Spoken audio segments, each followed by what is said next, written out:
RMJ Movie Reviews back again with the continuation of the Halloween Marathon franchise movie review with Halloween, The Curse of Michael Myers. Well, this was released in September of 1995. Uh, I saw this film actually theatrically, and I actually still have the movie ticket because I don't throw anything away. Um, and this was actually the first Halloween film I had seen in theaters. I was 14 years old. I had just entered the eighth grade, and I was really excited because I, like everybody else, was totally confused by the end of Halloween 5 and who's the dude in the boots. And we waited, was it 6 years? I mean, I remember I had given up hope when I was a kid. Pretty much I had just forgot about Halloween, and then this movie had popped up, and me and my best friend and his older brother saw it opening night. It was actually, shockingly or not, to those of you who are really younger, it was actually a sold out crowd. Believe it or not, it was a packed house. Everybody was excited.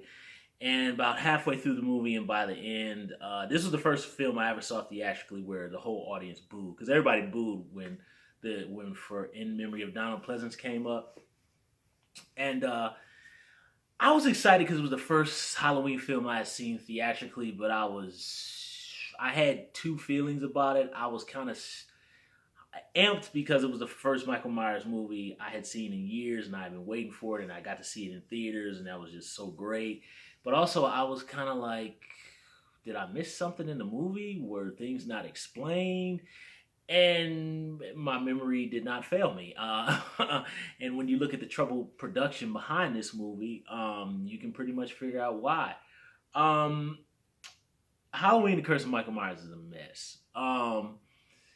I kind of, strangely, I don't hate this movie. I do feel that it's really just a mess and a prime example of too many cooks in the pot. But I do think there is a lot of good in it. I'll start with the bad first, the usual. The movie suffers from, a lot of really bad editing choices after the version of the movie that was supposed to be done, and everybody knows there's a producer's cut of version that was screened, and I guess it failed in the test screening. So then they just went berserk and did all these reshoots behind Mustafa Akkad and his family's back, and because I guess this was like a studio Halloween movie, and the 4 and 5 were independent. And this time I guess you had the distributor, which was Miramax Dimension, and then you had the what do they call it, the Mustafa Akkad and his folks, and I guess it was just all of them kind of coming together and not being able to make a creative decision on what they wanted to do creatively with the film. So you kind of got this hodgepodge of what the Akkads liked and what the distributor wanted to sell the film, which would namely be all the MTV quick cuts and edits that they added in, because the producer's cut doesn't have that. The producer's cut is more of a streamlined film that kind of lets things breathe and kind of has kind of a more relaxed pace to it. But this is like more truncated. The music is kind of has this rock kind of Halloween version of the thing, which I don't mind. I think it works. I mean, this is a mid '90s movie, as indicated by a lot of the teenagers' clothing with the flannel and all that, and the baggy jeans. Those were the outfits of the day, not this feminine, all the dudes wearing tight clothes, sweet stuff now, which I don't get. But sorry guys, I digressed a little bit on that. But that's pretty much how the film just got kind of berserk in the theatrical version. It was originally supposed to be more like the first film, or Rosemary's Baby, as the writer Daniel Farron says in a commentary, the pirated commentary and the producer's cut commentary. And the studio hijacked the movie, and it pretty much turned into just kind of this weird hybrid of both. And that's why you see what Daniel Farron originally wrote was his intention was to explain who the man in black was at the end of Halloween 5.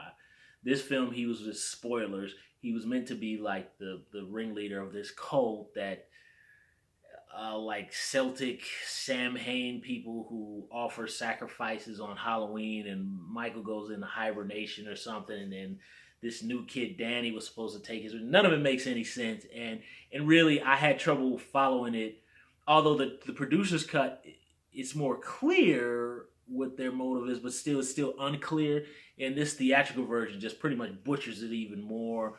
Um, Jamie Lloyd is played by a different actress this time, and I remember even at the time being confused. I didn't even realize when I saw it back in theaters in '95. I didn't realize that was supposed to be Danielle Harris's character, Jamie from Halloween 4 and 5. I was just confused. I was like, who is this? And then they're like, Jamie, and I'm like, what? Jamie? I'm like, the girl from 4 and 5, that's her? And I remember thinking, like, she doesn't look anything like her. And I remember just kind of just being confused, like, okay, all right, I'll roll with it. I guess that's her. And, me personally, I don't like when they do that in movies. I don't like when I'd much rather they just change a character altogether, because when you switch actors to play the same character, it really just, I hate it. I hate that, and I hate when they make sequels like House and House 2 or Halloween 3 Season of the Witch, although I like Halloween Season 3, which I'll get to that tonight. But I don't like when they switch up stories and franchises and tones. Like, I don't, you got this actor to play this character, bring him back again and again and again. Otherwise, kill him off. Just don't switch actors. I hate it when they do that. But, I guess Jamie lived longer, and she was in a hospital bed in the producer's cut, but she kind of was just laying in the hospital bed for I think about a good 45 hour of the movie, a la Jamie Lee Curtis Halloween 2. So in this version, they just decided to switch her death around, make it more gory and graphic, and put her on farm equipment. And there's character moments that they took out of the producer's cut, and it's just really weird choices that they made, and I don't understand it. I think they wanted to. Apparently, the test screen audiences really hated the producer's cut ending, which I understand because it's a very underwhelming ending. But I felt what they should have did was keep that Temple of Doom ending. If there's two things they should have did was they beefing up the gore. I thought was fine, but apparently Daniel Farrens and I think the Akkads and I think even Paul Rudd was against the gore in the movie. But the gore I think was fine. The exploding head, the father's head exploding. That's up to you guys. For me, it's a '90s horror film. I'll roll with it because the other deaths in the movie are pretty underwhelming. There's really honestly two good deaths in the movie. It's the exploding head, and it's where the chick gets the spike on the head, which I remember we saw that opening night. I remember the whole room was like, ooh, like when he put her head on the spike, that was a really good death scene. But all the rest of them are very underwhelming. Very underwhelming. But really, those are the biggest negatives about the movie, is that the story is unsatisfying and it's unclear. And it just leaves you just kind of meh. And this time around, the actor, George P. Wilbur, who was Michael Myers in Halloween 4, I just think physically, he should not have been playing the role of Michael Myers. I think there should have been someone else who was maybe more athletic. I'll put it that way, as opposed to what they ended up going with. I just think that just wasn't a good choice. This particular film at that point in time. And that's just the negatives about it, It is unsatisfying story, unclear, truncated, butchered by editing, and a really bad Michael Myers and lackluster scares. But what the film does do good is, which Halloween H2O and Resurrection lack, is this film does have atmosphere. It does have atmosphere.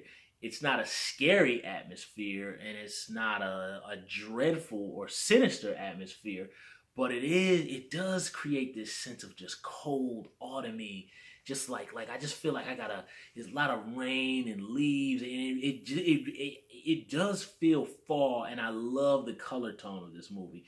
a lot of sterile blues and whites, just a lot of whites in this movie. But it really does it to great effect. I think where H2O messed up was you just got like this blatant light, like just warm light. Here it feels very cold. And it feels wet, and I just really think it. And there's lightning here and there, which I don't believe the other Halloweens had even played with that. I don't think 4 or 5 or 2 didn't play with that, and I really like that here, and I think that's pretty much. And I will say this is a well shot movie too. Like I really like a lot of it. This is more of a stylized Halloween. You can really tell that Joe Chappelle, the director, was really trying to play with a lot of the camera angles. In particular, there's certain shots that look really good. I like the scene at the kitchen table with the abusive dad scene. You can really see there's the way it's just framed. It's very tight in his face, and Kara Strode, she's kind of sideways profile. There's a lot of good shots like that in the movie, and I do think Joe Chappelle shot the movie. Just the framing of a lot of the shots are very beautiful. They really put the Steadicam to good use. I like some of the moments where Michael Myers is lit. In particular, the scene that kind of imitates the standing far off in the background scene. I don't physically like the way Michael Myers looks himself, but I just like the way the shot looks with the fog and the lighting on him. The lighting, I think, very well done shot. I love that. There's some other really cool shots in the movie. I like the way he frames the actors. What's the scene? Oh, when they reveal who the man in black is, and it's a shot where Kara Strode is here, Dr. Loomis is here, and Tommy's here, and the three of them are. Dr. Loomis and Tommy are kind of here, but Kara has most of the frame. I love the way that's framed. Just it really does good with the dolly shots in this movie. It's a very well shot film, and the lighting and the cinematography is great. It's just the story, and the choppy editing, and the lackluster scares, and the stupid jump scares. I mean, I think that is something that people don't get about Halloween 1. Is it's not just jump scares, and stupid jump scares too. Like, you already know that Michael Myers is not going to attack if it's broad daylight and you got a street full of kids and cars and they're going to get on the bus and drive to school. He's not going to attack then. So to have this big loud, why? You're wasting scares on stupid things, and I understand they're doing it to keep the audience's attention because they feel for the lowest common denominator audience member that you need something to hold their attention. No. You plug those things into the right place. For example, the scene in Halloween 1, 1978. Laurie is dropping the mail off, okay? Now that's broad daylight. She's dropping the mail off on the front porch, okay? But there's darkness from inside the house, so then you see Michael Myers pop out, but the inside of the house is dark, looking outside. The scare makes sense because he's on the inside of the house watching her from the inside. So it's logical that musical sting would come. Or if you're gonna use a scare, like when Laurie bumps into Sheriff Brackett, she just bumps into him. It doesn't go zzz, he's there. And, oh, that's how you do it. You don't just go zzz. And Alan Howarth, on one of the commentators for the producers, says how, these movies, that's the problem with these new scary movies. They just can't just stop and remain quiet for a little bit. It's just and it never stops. There's just constant noise. It always has to be something. Just slow down a little bit. Just a little bit.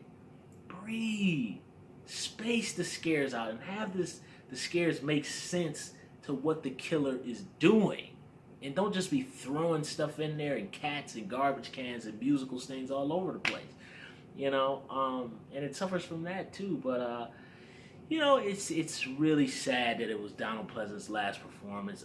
He really got shortchanged. But I will say, in the moments that he is on screen, regardless of how sick he was, and it was obvious he was sick and very elderly, that man still had a lot of power and gravitas. in his acting. I think the scene at the kitchen table, he can still bring it. It grew inside him, contaminating his soul.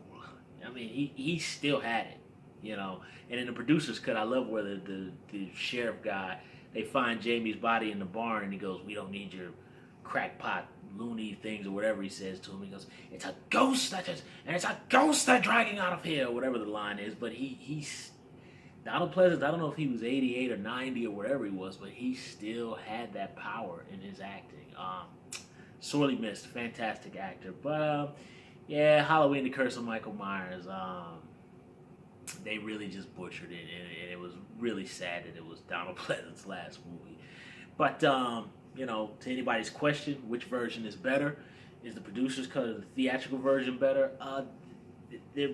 Neither one of them are particularly good movies. But I will say I think I like the producer's cut a little bit better because the story is a little bit clear, and it does lend itself to actually just let the story breathe a little bit, which I like. So that is my review of Halloween, The Curse of Michael Myers. You guys can leave comments down below, and I'm coming right back with my review of Halloween 4 and 5 and the rest. RMJ Movie Reviews. I'll see you guys soon.